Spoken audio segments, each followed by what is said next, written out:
Chapter 2, 2112 CE. The heart monitor underscored the solemnity in his voice. It was the best day of my life, before it became the worst. Julian Nasser leaned back into his inclined medical seat. I watched the blood flow from his arm into the intricate tubing that collected the inner matter of our subjects directly into our processing machinery. It was a cold, inhuman room, but I felt at home in it. That's what bothered me the most. How did this man make me feel at home in a place like this? I'd been waiting to join the Special Forces my entire life. This meeting was supposed to be, a moment of triumph, and he was supposed to be there. That's what got to me. He'd only been called away at the last minute on assignment, and he never came back. Julian winced as I paused the blood processing system to run a check on his vitals. My father had been in the line of fire his entire life, but he still felt invincible to me. He had been my mentor, my rock. He always made sure I didn't feel less than because my mom wasn't around. Checkup cleared, I restarted the machines. Each day in this first phase, our Sigma 3 program drew a specified amount of blood from our test subjects. Phase 2 then involved introducing our special genome sets into the cells, before Phase 3 placed the altered cells back into the body of the subject. It was arduous, but Julian never complained. In fact, the whole thing made him more open and vulnerable than I had ever expected from our head of security, a man otherwise defined by his fortitude and sense of duty. I never found out what happened. The details were buried in some black ops file somewhere, way above my clearance even by the time I made captain. The men who served with him told me it was a worthy death, but... Julian's eyes found my own. He cracked a sad smile. Sorry, I'm blathering on here, aren't I? You're not my therapist. No, it's fine. Whatever helps keep your mind occupied. I didn't know what else to say. I wanted to tell him how right he was, to have held so tightly to his father's love. The way that Julian spoke about his father endeared him to me. While he'd had one parent at least, that lack still ached within his heart, the same pain that I had often felt in my darkest nights. Until the Keepers had found me.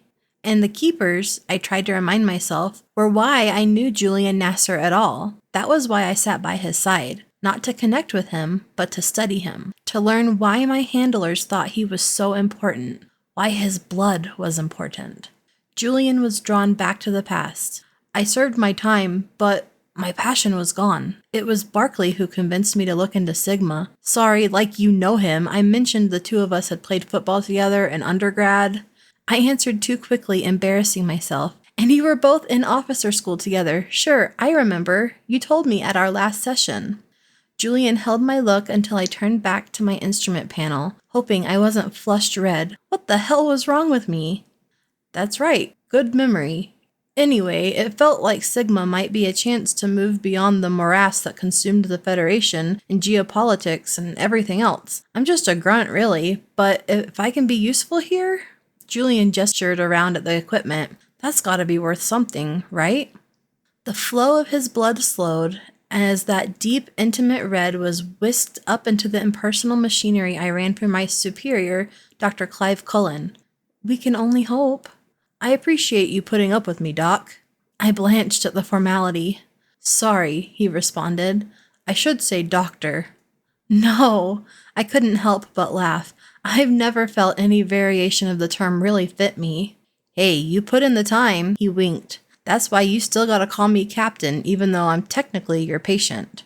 I wasn't a fool. I knew sly flirtation when I saw it, and I knew how to cautiously diffuse it. But with Julian, that carefully programmed process always seemed to glitch. In the close quarters of the processing room, it was like the two of us were cocooned together in a liminal world, both towing the edge of some unspoken cliff. But if I leapt, I feared the abyss that awaited me below. Well, Captain, you're all done for the day. Thanks for your patience. I buttoned my attitude back into its most professional form as I unhooked him. My fingers brushed the tender skin of his inner arm when I removed the needle. Our eyes flicked toward one another yet again, like instinct. I turned away. I'll let you collect yourself. Same time tomorrow? His tone almost seemed sad. I realized that I had never let him properly finish his story about his father's death, but it was too late now. I half turned around and nodded before I fled the scene. That evening, alone in my studio stacked deep within the dense interior honeycomb cityscape of Sigma Central, I dialed into my transmitter. Subject Nassar nears completion of Phase 2. He has been cleared by Cullen for the experimental RRG genome set. No further anomalies of note detected. After encoding and sending my latest message, I fell back into bed, thoroughly exhausted from what had been an 18-hour shift. The time I had volunteered to assist with the test subjects was wearing me down, but it was essential that I keep up appearances. Julian was the only test subject in which the keepers were interested, but our Sigma 3 program had a whole fleet of subjects being prepped for genome set interaction. I had been at Sigma 3 for a year at this point. While my injuries from Los Angeles still flared with pain on occasion, I was grateful that I had not failed my handlers too catastrophically in my prior mission. I would stop at nothing to ensure no such failure occurred again. And just in case such an opportunity dropped another F5 tornado in my lap, I had made sure to incorporate plenty of appropriate knowledge into my arsenal. I promised myself that I would not be taken off guard again. The keepers had me placed as a research associate beneath Dr. Clive Cullen, a brilliant but anxious prodigy within the Sigma apparatus. Sigma 3 was devoted to revolutionary genetic studies, intended to strengthen both the greater biome and the human body itself in the face of the brink. Cullen's Genome Set project was an ambitious bid to hijack human DNA and accelerate its development within living subjects. That would be Julian's fate as a subject for the recovery rate genome, or RRG. As he was already a powerful physical specimen, such an enhanced genome could potentially turn him into an unstoppable operative, but that's not why he was selected. I chose Julian because his initial blood test revealed something to the keepers, something unknown even to me. As I started work under Cullen and began processing applicants for his program, the keepers' instructions were to spirit away microsamples of each person's blood. These were a collection of some of the greatest minds and most accomplished soldiers, astronauts, and pilots in the Federation. I thought many were surely viable. Hell, it wouldn't have surprised me if there were adherents of the code somewhere at Sigma Central. But the Keepers sought something infinitesimally smaller, some biological or genetic signal that only they knew of. At least I finally knew that Enoch wasn't a vampire. My childhood rival Scotty had been one such selection, chosen for this genetic marker. They were searching for something specific, and now I was chosen to help them seek it out. When only one sample came back positive, the blood of Sigma 3 Security Chief Julian Nasser, the Keepers passed to me the next stage of my mission. I urged Cullen to enroll Julian in the Genome Set program. Right away, I could tell that he was reluctant to do so. Cullen and Julian shared a bond, and he might not want to put a friend at risk. Luckily, I had cultivated a friend of my own in Marilyn Sumner. Cullen's partner in both research and love, she was a woman of startling vitality. She reminded me of my childhood friend Kate, though even Kate lacked Marilyn's sly charisma. Cullen had only made his name with Marilyn's help, as his advocate who helped justify the exorbitant costs of his research by selling them as the keys to saving our future. It certainly helped that her family background was enmeshed with the world of the elite, giving her a direct line to the decision-makers at Sigma. "The top brass," Marilyn teased late one night over drinks. "I think they have a crush on me." But Marilyn's devotion was to Clive Cullen alone. It amazed me, her faith in a man whom otherwise seemed slightly feeble and despairing, despite his sizable stature and impressive intelligence. "We all need someone to believe in us, Lila." I shrugged at Marilyn's suggestion. "I've done well enough on my own. If the look she gave me could kill."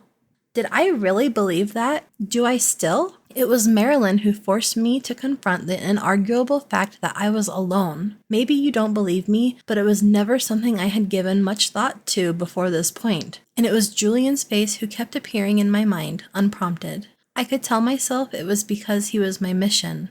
That Subject Nassar was a man loyal to the cause, that he loved and missed his parents, concealing a wounded heart, that he was an American of the 22nd century with Arabic, Spanish, and English in his background. Culturally, he was raised as a Muslim, but he put little stock into any holy book. He preferred his gut instincts. I could tell you that I memorized all these things simply because the keepers asked me to. but that would be a lie. Already 3 sheets to the wind, Marilyn stood up from her collection of records with a look of triumph. You've seriously never heard of Earth, Wind, and Fire? I watched the expression on Daniel Reed's stony face remain defiantly unchanged. No. Reed was our dedicated neurosurgeon in Sigma 3, a man in his early 30s who thought he was wiser than everyone else in the world, and who looked down upon Cullen's dalliances in other fields such as quantum physics. Reed was also a man who never looked at me at all. Marilyn was so full of jubilance that even Reed's dour nature couldn't keep her down today. She spun the record and danced her way over to me as I awkwardly made conversation with Cullen. You're a lucky man, Doctor. Don't I know it? Assured of so little, our fearless leader did seem to grasp enough gratitude for his union with Marilyn earlier that day. Attended only by myself and Julian, who had procured rings made of meteorites. How does he do it? My heart felt so full for my friend as the sun set and she became forever bound to the man she loved. We were now all gathered in the apartment she shared with Cullen, with a fantastic view of the Great Plains, though it looked more like an endless sea this late in the night. Marilyn swung herself into Cullen's arms, alleviating me of the need to make further small talk with the man. Unlike Reed, he seemed to respect my capabilities, but there was little else to talk about. I still felt a deep insecurity about my guarded secrets, and Cullen lacked the empathetic drive to plunge any deeper into what makes Lila tick. That was fine with me. But as I stepped away from them, I nearly spilled my drink onto Julian's high-end suit. He claimed it was an heirloom from his father, lovingly tailored and restored each year. Such an old style should have made him look like a little boy playing dress-up. But no, like everything else, Julian Nasser made it work with effortless aplomb. His perfection annoyed me. At least that was one word for the sensation. Sigma 3 sure gets rowdy, huh? Even my favorite doctor's looking tipsy. Clearly a joke, as most of the scientists milled about, intermittently grooving to the music. I can hold my liquor, Captain. Well, I know a few drinking games if that's how you like to roll. I usually tried to avoid Julian outside of our sessions in blood processing, but he wasn't wrong. I was a little drunk, and just a look into his eyes brought my anxiety over our last meeting to the surface. I've been meaning to apologize. I felt that I was rude to you a few days ago. You were talking about your father, but I never let you finish. Julian waved it off. Please, I'm a blabbermouth. You're not paid to listen to me. Oh, how wrong he was. But that wasn't nothing, I reassured him. To be honest, it was refreshing. I find it difficult to talk about personal matters. Julian raised his eyebrows, obviously inebriated himself. Maybe it's because you use words like personal matters. Okay, I blushed. Damn it. What word would you suggest? I don't know, maybe my shit, my baggage, my crazy twisted childhood, things like that. Helps you blend in with the cool kids, sound all mysterious. A few minutes later, we had found a corner away from all the noise, seated closely together. Somehow, without my noticing it, Julian turned the tables on me. Anyway, I bet your story is more interesting than mine. No matter how many people I ask, you remain an enigma, Lila. It was unusual for me to be caught off guard. I realized how much I had let myself slip before him. I considered taking out my pendant, closing my eyes, and steadying myself, shutting myself off from him until he stepped away, until he saw that I was something he would not be able to fully understand. But instead, I swallowed the last of my champagne and told him some truth. Regardless of the danger, I wanted him to know more. Everything. But that was impossible. So these words would have to suffice. I was raised in an orphanage. In my experience, I had found that the truth sometimes repelled interest from potential suitors, even the ones who supposedly wanted to hear it. Maybe Julian would be the same. Maybe that would protect me from the way he made me feel. And he did sit back in his seat, trying to find some semblance of sobriety in which to seriously consider what I told him. But he didn't get up. He didn't run away. No, he asked me a question. What was that like? He wanted to know more. Over the next 2 hours, I told him what I could about the Hast, about our unique upbringing, my friend Kate, my teacher Devi, and before I could catch myself, I told him about the code. Wait, I've heard of the code. That's the Valari, right? I was always taken aback whenever someone else brought up the Volari. Of course, they were an international society of adherents far from underground, yet the code and all it meant held such a deep private meaning for me. So, your teacher inducted you into a cult? He must have seen the offense on my face. I mean, like a good cult, right? Ha ha, I deadpanned with a grin. I explained to Julian how few other adherents I had ever actually met in my life. Devi wasn't deeply involved with the Volari beyond the home, but I suppose one of them must have inducted her as she inducted me. I've only ever met one other member of the Volari outside of Devi. And who was that? Shit, nice one. I didn't know him well, just in passing. I took the pendant's chain from beneath the neckline of my dress. He had this too, and he knew the words. What words? When I met his eyes again, I saw that he was genuine, the mirth fading beneath something else. Curiosity, true interest. Good ones, I said.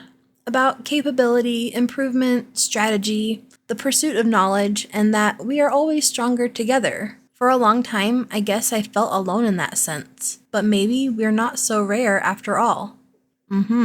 Julian nodded, agreeing with me. Our heads, nearly touching now, dipped low in the quiet induced by our unconscious feelings. Maybe we just have to find each other. I kissed him, so I wouldn't have to think through the implications, so I wouldn't speak. There was something blasphemous about this sudden claim to me of our equality, but what shocked me most was how obviously true it was. We had found each other. Now who would we become?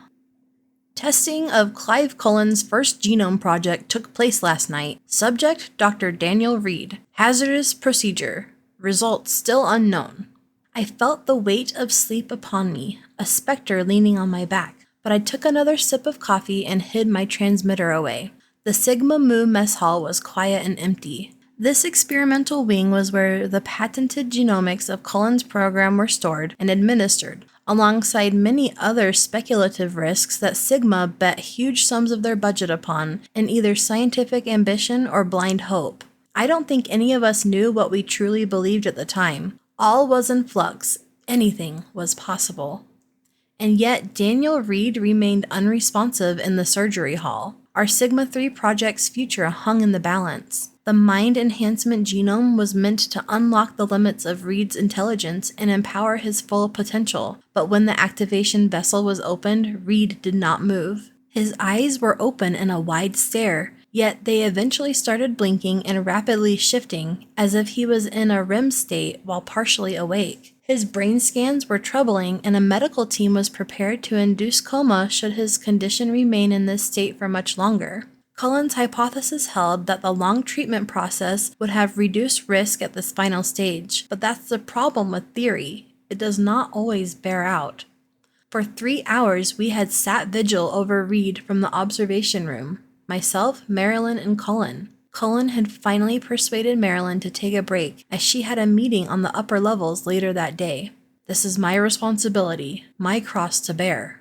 Cullen turned away from her when he spoke those words, looking instead to me. I refrained from telling Marilyn of the fear I saw in her husband's eyes. There was no reason all of us should reside in such tortuous ambiguity.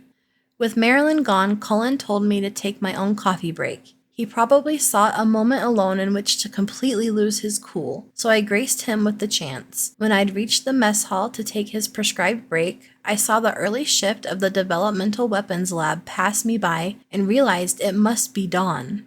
There were no windows here, buried beneath Sigma Central. Mu was an isolated facility that could only be reached by a deep underground rail system hidden within one of Central's towers. There were 2 exits, one at either end of the facility, which stretched horizontally. These security checkpoints were monitored by the Mu AI, a limited digital entity that maintained the secrecy of this place, missing from any and all Sigma blueprints, hidden from prying eyes. Except for mine, I suppose. For those whose projects brought them to Mu, we each received a keycard that provided access to our assigned lab, and our lab alone. Only security leads were given the module that communicated directly with the AI, allowing them access to all rooms. This also meant that any time I wanted to enter or leave, it was Julian who escorted me.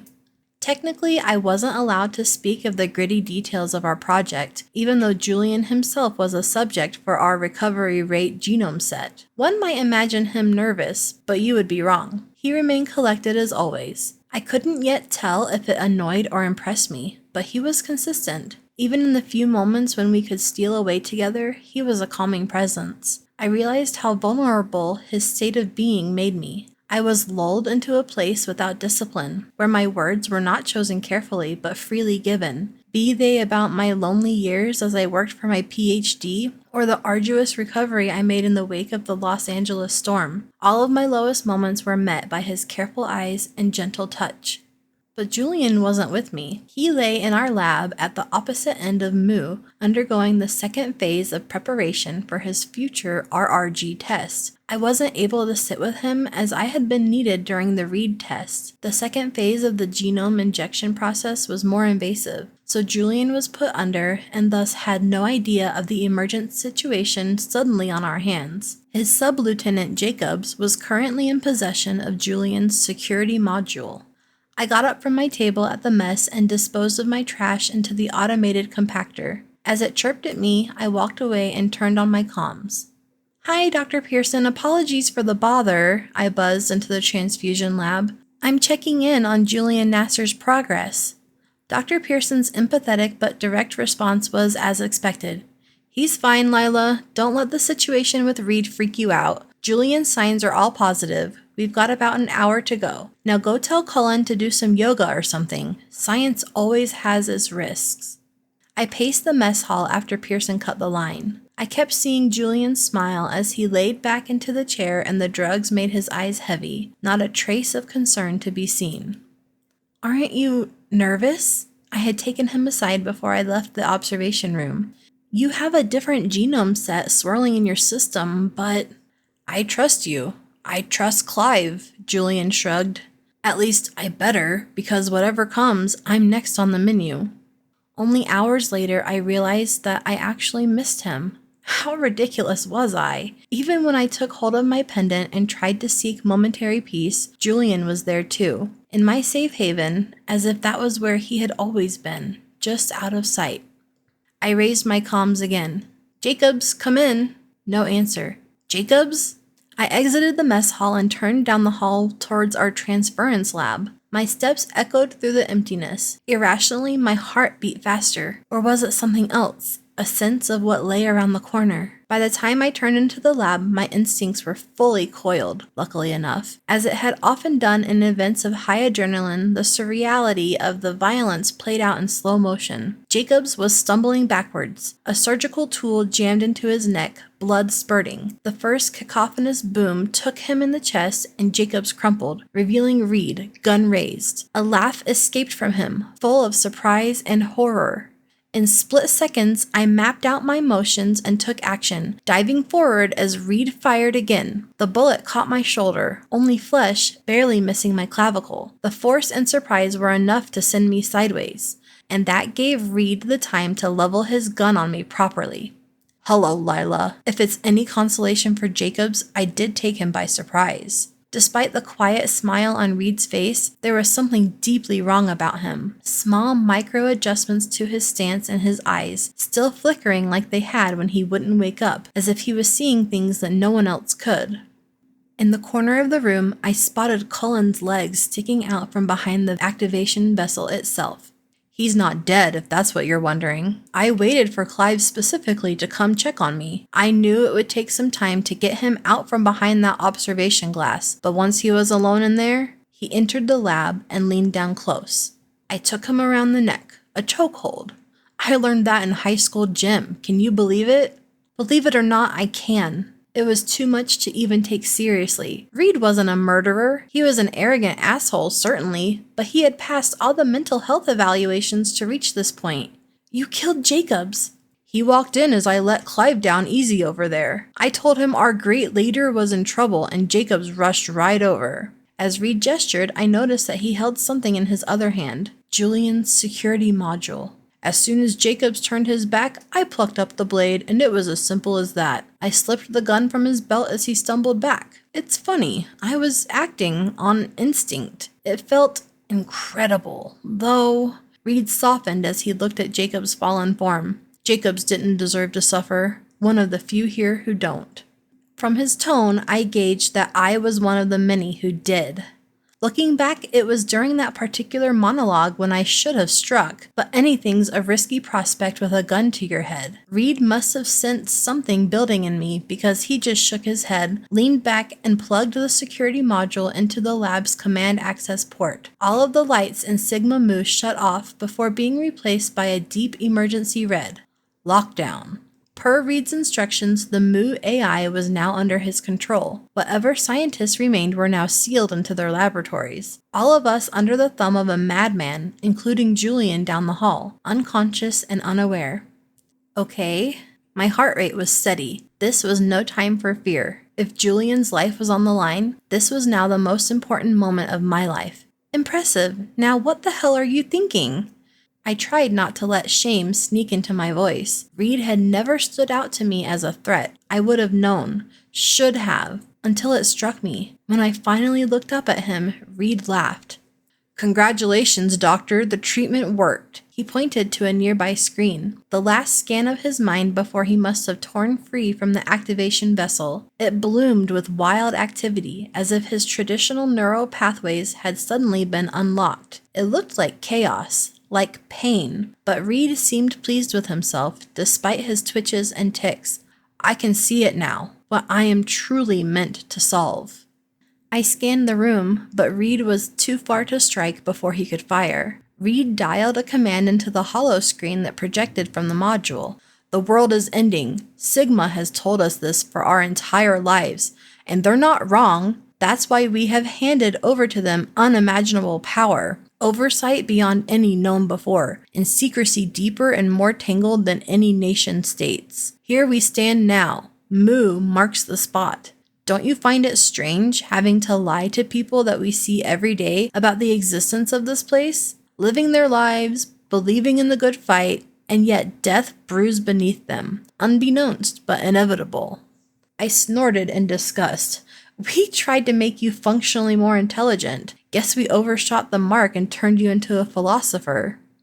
Reed's tongue flicked across his upper teeth before he caught his flare of emotion and tucked it back under control.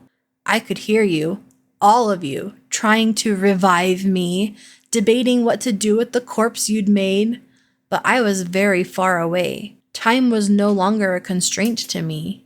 I wasn't sure I would be able to make it back, but once I realized it, I had no choice. This self, this new self, it was created in the black heart of this organization, the organization I dedicated my life to, and now I'm going to purify it. Purify. For a word built to mean one thing, it often means quite another in practice. The AI will let me into the weapons lab. Do you know what they've been developing down there? Multiple weapons with capabilities that could level small cities. Tell me, Lila, what does that have to do with the Brink? How much of Sigma's budget is being siphoned for such projects? And who is really giving the orders? The oligarchs who want the tools to put down any resistance that rises against them? Who will save our world only to rebuild it in their own image? You can see this too. I know it. It wasn't that I disagreed about the flaws of the Sigma system, but I knew there was something higher than Sigma, and I was its agent. You're slipping, Reed. You've experienced a serious neurological trauma. Sit back down in the transference chamber. You haven't gone too far. Not yet. We can fix this. I agree entirely. That's exactly what we're going to do. Reed, this is wrong. Certain means certain ends. I know you understand what I'm conveying. Lila, you've always been a strange one, but it wasn't until today that the pattern began to emerge. The depth of your lies, this facade you wear. I know you can't imagine this, but the way I see the world now is from a dimension higher than our own. I can see around corners of time and possibility. I can mathematically predict with near certainty. It was anger, not instinct, that made me strike out. His bullet landed less than an inch in front of me. Had I not stopped short, I would be dead. Reed smiled again. See? I didn't even have to think. Isn't that something? You are Mu, Reed. Even the fact that you're doing this, It proves my point, doesn't it? We're all Pandora, ever curious, ever reckless. I was wasting time. He was a lost cause not worth winning over. I had to pivot. With the AI under Reed's command, every security system in the facility was now targeting any and every form of life that remained. The workers in the weapons lab, another secret project across the hall, and Julian in the Phase 2 transfusion lab. Fine, we all deserve to die. I couldn't help but make my disdain apparent. What was the point in arguing with a man who knew everything? I had higher priorities now. I suppose you've made that decision for us. Yes, I have. The name Mu will be known. The weight of this tragedy will make this facility's secrets and its dangers quite evident. I will be despised. You and the rest will probably be valorized. But the truth will be released, and then the people can decide for themselves what's worth preserving and what must be excised. Reed took careful aim at me. You're not a bad person, though you are a mysterious one. I should kill you now. Almost certainly that would be cleaner. But something struggled to the surface of that broken man, whatever humanity was left. I must admit, I do not want to be alone in this endeavor. It arose in my mind quite easily. The keepers needed Julian. Therefore, in this moment, he was everything I needed to save, even if it meant every other life in this lab, even if it meant my own. You're going to the weapons lab? Reed considered me, nodded his assent. There's a way that all of this ends without unnecessary pain. He flicked his gun, ordering me up on my feet. I followed him, relaxing my musculature and trying to show him I give up. Reed dialed in a final order at the command port, removed Julian's security module, then pointed me toward the door as it slid back open. The hall was empty, quiet as a tomb, and lit with the red glow. I exited and Reed followed. So what happens next? I asked directly. They've developed one chemical compound that reacts with another, an aerosol. Together, they turn oxygen into an instant furnace. A wild inferno that reacts ever outward, igniting the atmosphere for up to 1.5 miles as long as traces of aerosol are present. And that's just what they've managed so far. A chill settled over me. The air suddenly weighted with new context. From the weapons lab, we can unseal the internal doors of Mu, but leave the perimeter checkpoints secure. The aerosol will spread and stop at those boundaries. Then all we do is ignite the compound and... I get the picture, thanks. If there is any leniency left within Reed's distorted mind, now is the time to move. I don't like arguing with zealots. Clive, me, the weapons researchers, sure, our minds created dangerous contingencies, like you.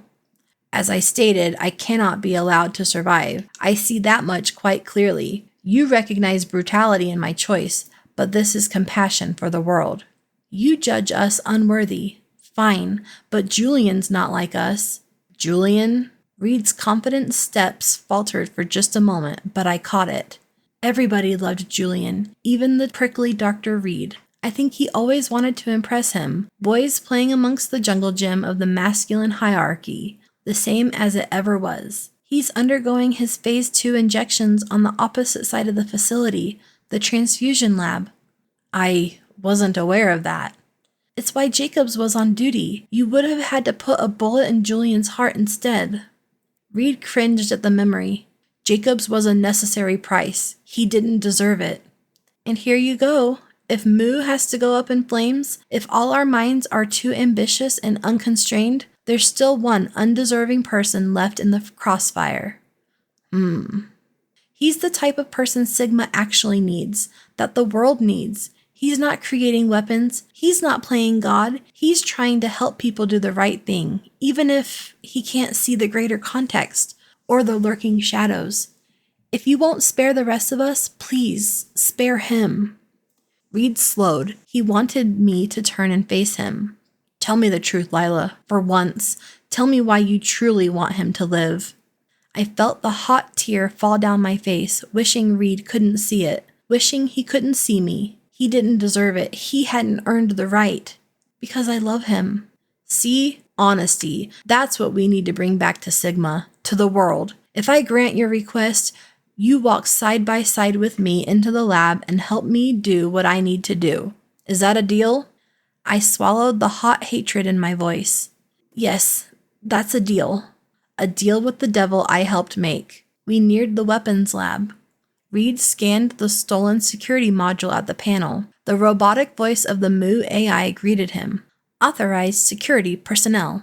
The doors ground open. A terrible scent emerged from within. Smoky, raw, desperate. Even Reed hesitated. The fruit of your labors, I thought, but kept it to myself. He must have ordered the purge back in the transference lab. Only the aftermath remained. Reed and I walked into hell. It was dark within the weapons lab, the emergency lights illuminating a trail deeper inside. Shaped like an oval, the lab surrounded a central atrium lowered one floor down. That was the workshop, divided from us by a round wall of glass, where Reed's hated tools of death were built. Soon we saw the bodies strewn through this upper level. The terrible whine of the mechanized security turrets still growled like feral animals as they scanned the space for further threats. You're cleared for passage unless I give the order, Reed told me, but stay in my line of sight. I stepped over a body. No, a person, still breathing, barely. A wheeze, their eyes empty as they stared at whatever awaited on the other side of life. Okay, but you fulfill your end of the bargain now. I pointed to the nearest command access point. I want to know Julian's lab is safe from what comes next. Reed was a man of his word. I watched on the holo screen as he unlocked every door within Mu except for Julian's. The air supply, put it on the backup system, I ordered. I don't want it connected when you flood the floor. Reed nodded. Yes, I know. Like he was annoyed with my petty thoughts.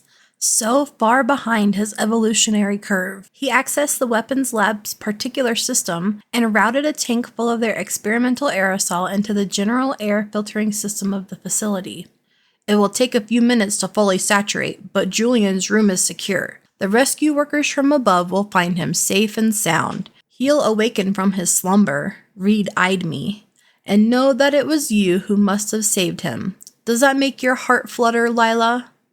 No, but it lifted the weight from my shoulders. My contingency was in place. I pointed down to the floor below.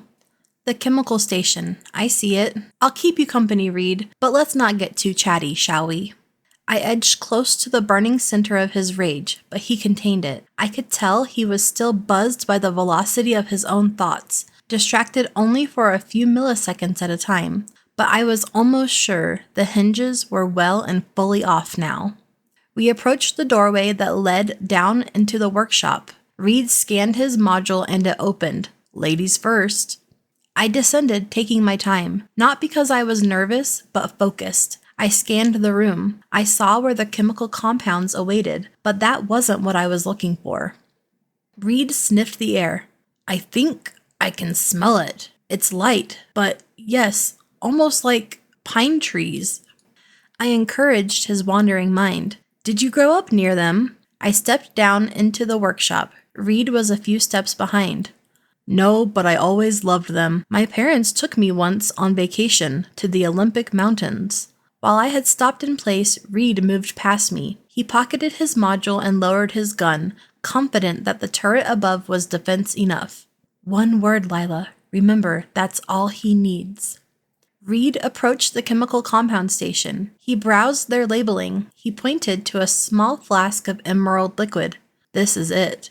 I breathed in. Thought of Devi, of Julian, of the future I still wanted. I moved counter to Reed, edging out of his sightline. My adrenaline finally kicked in. The seconds slowed. Reed wasn't wrong. This was it, the moment that truly counted. My vision shook. I thought the world might be beginning to come loose. I heard a rattling like screws falling from their place, dry and sharp. Deeper in my mind, I heard the roar of the F5 tornado that had nearly consumed me years before. But no, what I actually heard was human whimpering. Under his blood-red spotlight, Reed twitched, almost convulsive, as hollow sobs issued from him. We never know what we are inside. That's the tragedy of it. My entire life, I felt like no one understood me. But no, it's worse. I never even understood myself. Isn't that right? We don't know what we're capable of. Maybe you don't know, but I do. My hand finally dropped to my pocket where I concealed the slight weight I had been hoping Reed wouldn't notice. He wasn't entirely wrong in his apocalyptic worldview. I loved Julian and he loved me, but there were things that he didn't know, like this. I took out my own Moo security module, cloned from Julian's months ago. Reed opened his mouth, trying to remember the word he was supposed to use that would turn the turret's deadly armaments upon me, but he was too late. I slammed my module into this floor's command access port on the wall. Override prior command point. Checkpoint lockdown. Emergency control required. No! Reed croaked as he flung out his own hand for the emerald flask. Threat detected. Daniel Reed. The turret smoothly swung away from me and blasted a single round into Reed's head. My first kill, with a trigger pulled by an automated finger. Reed fell against the chemical station, and the volatile flask was knocked loose, wobbling toward the edge of the table. I dove forward over Reed's fallen form and snatched the flask before it smashed against the ground. I held the flask close, cradling it like the precious commodity it was. I examined Reed. His eyes were wide, awestruck as if he had finally caught sight of that hidden god which compelled him to madness. My first kill, it seemed, was a merciful one. So yes, Daniel Reed was right. Death was here today, but forgiveness was too. And love. As the end results of our first genome project bled out across the floor, my thoughts were only of Julian. I purged the air system of the experimental aerosol and erased all logged security footage before relinquishing control of Sigma Mu. I called in the emergency and went to sit by Julian's side in the transfusion lab, in the same chair where I had spent hours getting to know him in the first place. When his heavy eyes slowly opened, he smiled, but then checkpoints opened and the entire wing was stormed by Sigma military police. I was the only one who could tell the whole story, and here it was. The MEG procedure went terribly wrong. Dr. Daniel Reed lost his mind, yet at the same time gained a highly advanced and dangerous coordination between his brain's accelerated inner workings and his physical responses. In a sense, Cullen's theory had been right, but we had not anticipated the paranoia that overtook Reed. After killing Jacobs and taking control of the AI, Reed took me hostage. I hewed close to the truth. Reed was still human. He needed company in his terrible deed. So convinced that the fate of the world rested on the destruction of Mu. In the end, I was only able to overtake Reed and take back control of his stolen module by chance alone, and the flaws of an egotist's genetically enlarged ego. Although his mind's processes had greatly increased, it also led to a fast burnout.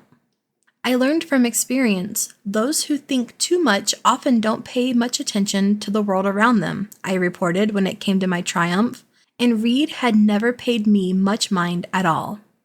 My version of events was accepted by Sigma's top brass. The keepers received a fuller portrait of the truth. My handlers even offered me a rare commendation for so deftly and selflessly ensuring the safety of Subject Nassar. But there was only one person I truly cared about convincing, only one I feared might question my story. Once we were both cleared by medical, Julian and I returned to my small apartment. I wanted him to come to bed, but he waved me off. I'll be there soon. While I got settled, Julian remained on his tablet. I couldn't read his expression, only his focus illuminated by the bright light of the screen. Finally, he came to bed. "What were you doing?" I asked. I checked the Moose security admin logs. I noticed an inconsistency. I waited for him to go on. When you took back control of the module from Reed, the serial number logged as the administrator isn't right. What do you mean? It's not the number assigned to my module. I kept quiet, playing possum, I suppose. Each module issued has a unique identifier. It should be recorded into the system log each time it's used, regardless of the user. When Reed took command, it was my module. When he issued the order to execute the researchers in the weapons lab, that was my module too. Julian finally looked directly at me. When he ensured my lab was sealed off from the air filtering system, that was the same module. But when the turret turned against him, when you took back control, I'm telling you the same thing I told them down there. Reed was distracted. I went for his pocket. I found the module. Whether it was yours or not, I mean, what are you implying? We looked at each other in that silent, loaded moment. I waited for it all to fall apart, for his love to fade away, for him to finally see through me. But I learned something about Julian that night. I learned that with his love came his trust, the unconditional kind. I learned that this was what I respected about him most, and that it was his greatest vulnerability too. Because at that moment, when only a few more tugs of the thread could have unwound my story, the only thing Julian Nassar did was lean forward, take me into his arms, and kiss me. I don't care how you did it, but you saved us, Lila. You saved my life.